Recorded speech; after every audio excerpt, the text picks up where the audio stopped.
Hi everyone, welcome to Samju Learning. This is Rohit Dagar.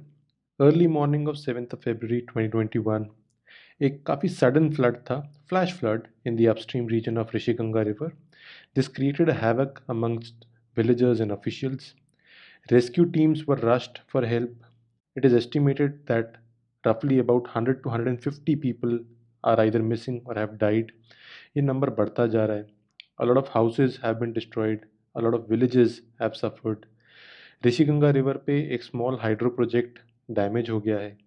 Downstream NTPC का Tapovan hydro project ये भी damage हो गया है धौलीगंगा रिवर पर. The exact location is estimated to be Raini village of Chamoli in Garhwal Himalayas of Uttarakhand. This is रफली about 26 kilometres from Joshimath. Before we jump on to the regions, let's quickly look at कि गंगा का upstream जो रीजन है, जो ट्रिब्यूटरीज हैं, वो कैसी हैं और किस एरिया में ये नेचुरल डिजास्टर हमें देखने को मिला है. We are concern about this reason.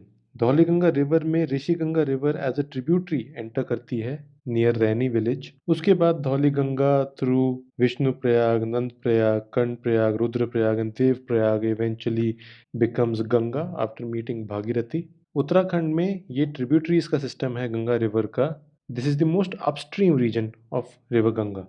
Now let us look at the possible reasons for this flood, because exact reason अभी पता नहीं है. Researchers are looking into it. Scientists will tell what exactly was the reason, but there are some possible reasons जिसके basis पे हम derive कर सकते हैं कि what exactly happened. देखो, speculations के हिसाब से देखा जाए तो reasons या तो कोई earthquake हो सकता है, cloud burst हो सकता है, avalanche या landslip हो सकता है to some extent, climate change, developmental activities, कोई डैम कोलैप्स कर गया हो, डिस्प्रपोर्शनेट कंस्ट्रक्शन इन fragile ecosystem. Radio active device भी एक रीज़न बोला जा रहा है, इस पर हम अभी आएंगे. Then GLOF which is glacier lake outburst flood. This is the most talked about issue at this point of time. अब ज़रा कॉमन सेंस अप्लाई करते हैं and let us find out कि क्या रीजंस नहीं हो सकते. सबसे पहले अर्थक्वेक. इस टाइम पर कोई अर्थक्वेक की रिपोर्ट नहीं आई है in this particular region, this particular week. तो अर्थक्वेक तो रीज़न यहाँ पर नहीं है. फिर क्लाउड बर्स्ट.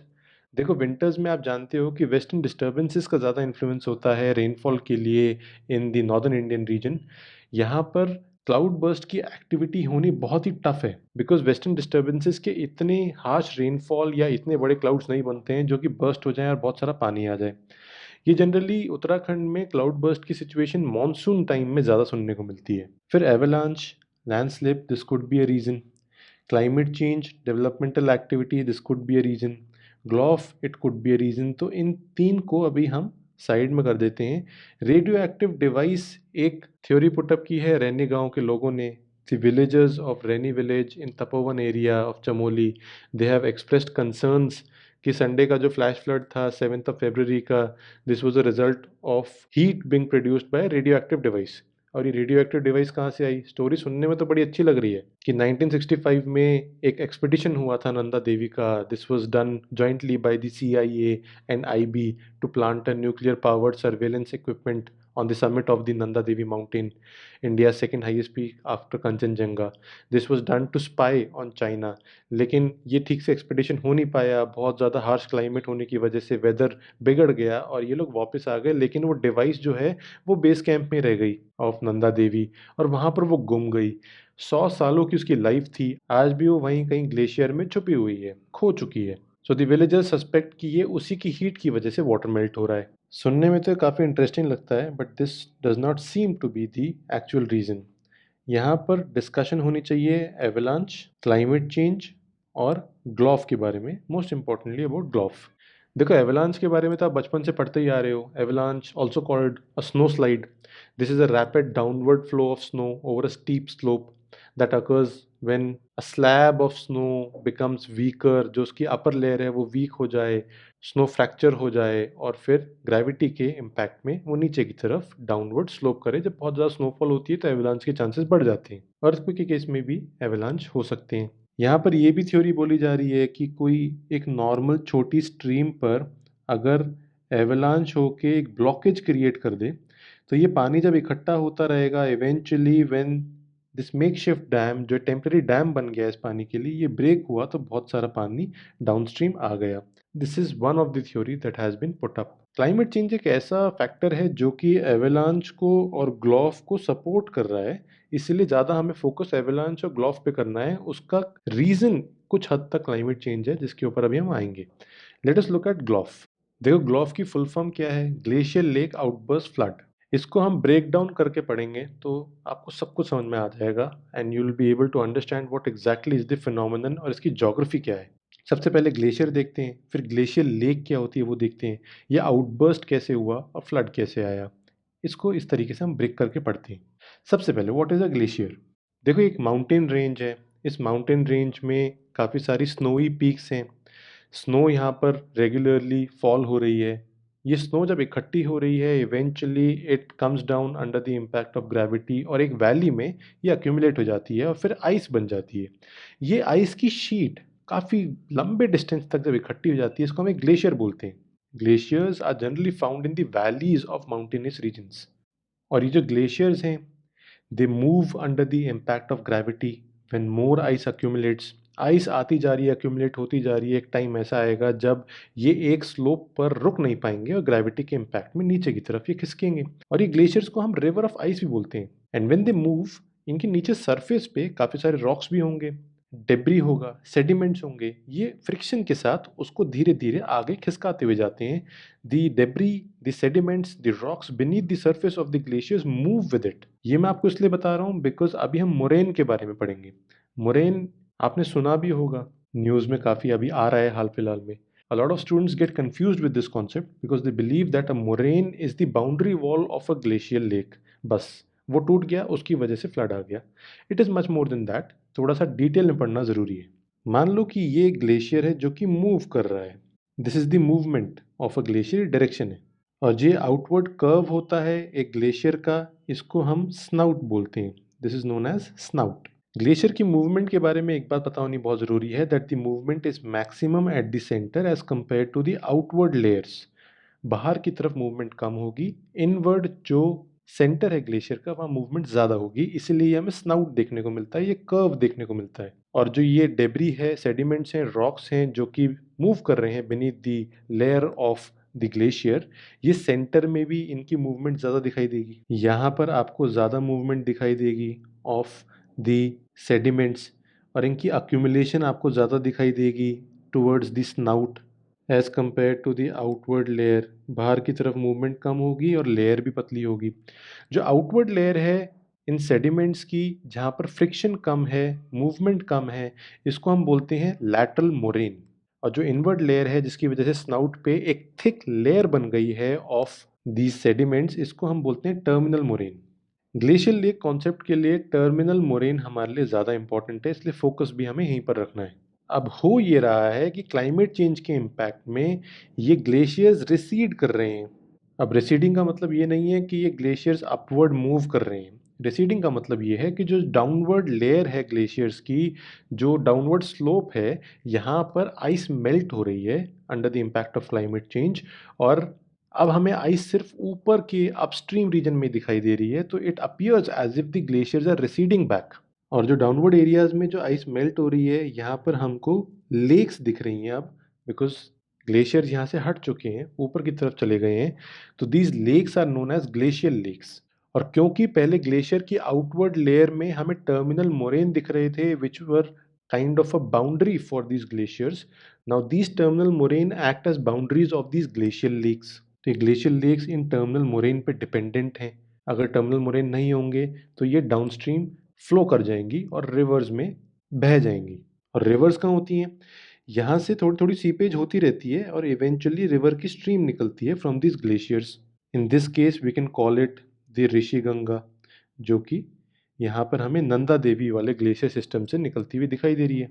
अगर ये टर्मिनल मोरेन का कंट्रोल नहीं होगा तो ऋषि गंगा के अंदर वाटर का लेवल बढ़ जाएगा सडनली, बिकॉज ये ग्लेशियर लेक्स नीचे फ्लो कर जाएंगी।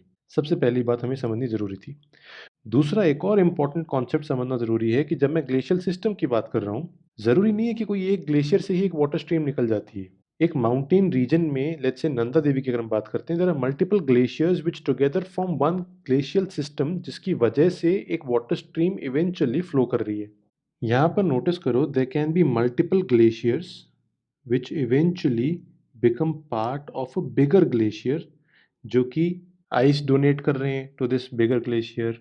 अगर ये मेल्ट हो रहे हैं तो वाटर की स्ट्रीम आ रही है यहाँ पर, and eventually this river originates from this mega glacier which is a confluence of multiple glaciers. जब ये ग्लेशियर्स रिसीड कर रहे हैं तो हम ग्लेशियर लेक्स के पॉइंट ऑफ व्यू से भी देख सकते हैं। They can be small glacier lakes which eventually feed a larger glacier lake, and this eventually leads to the formation of a water stream. This is a river जो कि हम trace करना चाह रहे हैं कि इसका ऊपर इनिशियल पॉइंट क्या होगा।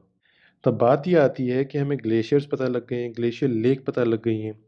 ग्लॉफ क्या है? GLOF is nothing but the breaking of this terminal moraine which eventually leads to the glacier lake coming downstream. ये आउटबर्स्ट हो रहा है, फ्लड्स आ रहे हैं।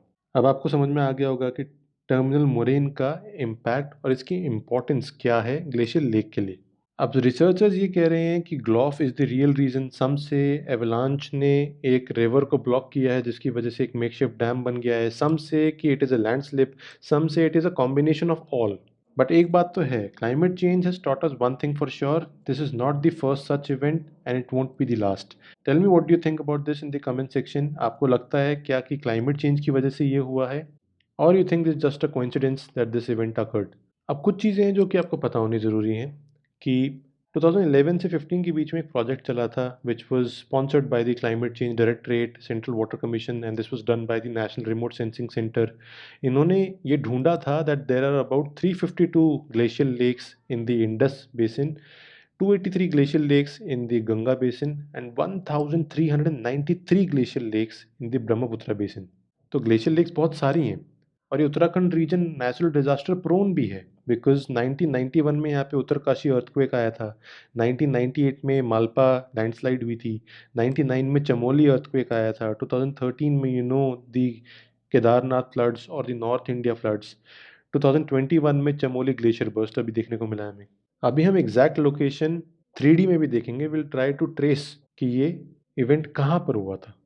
उससे पहले हम एक बार एनडीएमए की गाइडलाइंस भी देख लेते हैं कि ग्लॉफ के बारे में एनडीएमए की गाइडलाइंस क्या हैं।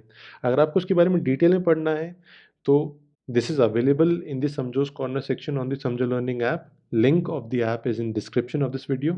समझोस कॉर्नर में जाओ, वहाँ पर आपको एनडीएमए गाइडलाइंस डिटेल में सभी नेचुरल डिजास्टर्स के लिए मिल जाएंगी। अब एनडीएमए कहती है कि हमें सबसे पहले तो आइडेंटिफाई करना है, मैप करना है ऐसी लेक्स को जो कि प्रोन हैं इन डिजास्टर्स के लिए, ताकि इनके सडन ब्रीच को प्रिवेंट किया जा सके। मैकेनिज्म ऐसे लाएं कि लोगों की जान बचाई जा सके, जैसे डिजास्टर प्रोन एरिया में लोग रह रहे हैं उन्हें रीलोकेट किया जा सके। This is very important. Field observations करना ज़रूरी है, पास्ट इवेंट्स को रिकॉर्ड करना ज़रूरी है, ऐसे एरियाज़ की जियोमॉर्फोलॉजिकल एंड जियोटेक्निकल कैरेक्टरिस्टिक्स पता होनी ज़रूरी है of this lake, the dams and surroundings. NDMA ने रेकमेंड किया है, दिस इज इम्पॉर्टेंट, कि हमें एक synthetic aperture radar imagery use करनी चाहिए to automatically detect changes in water bodies including new lake formations during the monsoon months. Lakes या तो मॉनसून में बन रही हैं या ग्लेशियर्स के रिट्रीट करने पर बन रही हैं। इन लेक बॉडीज़ की रिमोट मॉनिटरिंग होनी ज़रूरी है फ्रॉम स्पेस। और इन लेक्स को स्ट्रक्चरली मैनेज करने के लिए एनडीएमए रिकमेंड करता है that we should reduce the volume of water with methods such as controlling breaching, pumping or siphoning out water, making a tunnel through the moraine barrier or under an ice dam। Right, तो इस location को trace करने के लिए हमें उत्तराखंड में जाना है फॉर श्योर। उत्तराखंड में आपको नंदा देवी नेशनल पार्क के पास में जाना है। You will find Joshimath. Joshimath के पास में आप जाओगे तो आपको यहाँ पर रैनी विलेज दिखाई देगा, और रैनी विलेज के पास में you will see there is a confluence of the Rishiganga and the Dhauliganga river. हमें बेसिकली ऋषिगंगा रिवर को ट्रेस करना है। ऋषिगंगा को हम ट्रेस करेंगे तो will find the source of this GLOF, और ये सोर्स हमें ग्लेशियर रीजन में दिखाई देगा, और वो हमें नंदा देवी ग्लेशियर्स वाले रीजन में जाकर पता लगेगा। जैसे जैसे आप देखते जाओगे यहाँ पर आपको ग्लेशियर्स दिखने शुरू हो गए हैं। त्रिशूल माउंटेन के पास में आपको ये ग्लेशियर्स दिखाई देंगे। त्रिशूल, नंदा देवी, ये आपके लिए इंपॉर्टेंट हो जाती हैं पीक्स, और ये आसपास ही हैं। If you try to look at it in 3D, you will notice कि यहाँ पर आपको ये ग्लेशियर्स दिखाई दे रहे हैं, और इन ग्लेशियर्स में आपको नोटिस ये करना है, बहुत ही इंपॉर्टेंट चीज़ ये है कि ये ग्लेशियर्स रिसीड कर रहे हैं। इन ग्लेशियर्स में अब वो बात नहीं रही है, पहले ये काफ़ी वाइट रहते होंगे, स्नो इनमें काफ़ी ज़्यादा देखने को मिलता होगा, आइस काफ़ी ज़्यादा देखने को मिलती होगी, but now these are receding. आप देख सकते हो टोपोग्राफी तो ग्लेशियर्स वाली है, बट ग्लेशियर्स काफ़ी ऊपर दिखाई दे रहे हैं, नीचे आपको सिर्फ रॉक्स दिखाई देंगे। These glaciers have receded to a point that you can see there are glacier lakes present in these regions. और ये आपको डेब्री और रॉक्स और जो मोरेन्स हैं ये डाउनस्ट्रीम रीजन में दिखाई दे रही हैं, और ग्लेशियर्स, आइस, स्नो आपको अपस्ट्रीम रीजन में दिखाई देंगे। And eventually these glaciers are source of water. यहाँ से पानी शुरू हो रहा है धीरे धीरे, ये अपस्ट्रीम रीजन आपको एक रिवर का दिखाई दे रहा है। ऋषि गंगा यहाँ से शुरू हो रही है, and eventually it will become the river Ganga by meeting multiple rivers downstream. अब हो सकता है कि इन रीजन में कोई एवलांच आया हो, but the chances are slim. यहाँ पर ग्लेशियर लेक आउटबर्स्ट फ्लड के चांसेस ज़्यादा दिख रहे हैं based on what scientist and researchers are suggesting. But जब तक ग्राउंड एक्सपीडिशन यहाँ पर नहीं होगा, ग्राउंड टीम जाकर देखेगी नहीं साइंटिस्ट की, तब तक क्लियरली आइडिया नहीं लग पाएगा। But the theoretical concept for us is important, we need to study all these. Mapping के पॉइंट ऑफ व्यू से भी नंदा देवी, त्रिशूल आपके लिए इम्पॉर्टेंट हो जाते हैं। This year is the Nanda Devi, which is the second highest peak in India after Kanchenjunga. Right, so I hope that you enjoyed watching the video. I hope the video was informative. अगर आपको मज़ा आया, do give it a like. And it is very important that you write down a comment and discuss whether climate change is actually the reason behind this phenomenon or this was just a coincidence. इससे related सभी PDF notes आपको समझोस corner section में मिलेंगे on the समझो learning app. The link of the app is in description. NDMA की guidelines आपको वहाँ पर मिलेंगी इस phenomenon के बारे में, और डिटेल में डिस्कशन जो है वो हमने ऐप पर ऑलरेडी की हुई है. Right, so I hope you enjoyed watching the video. See you in the next one. Thank you.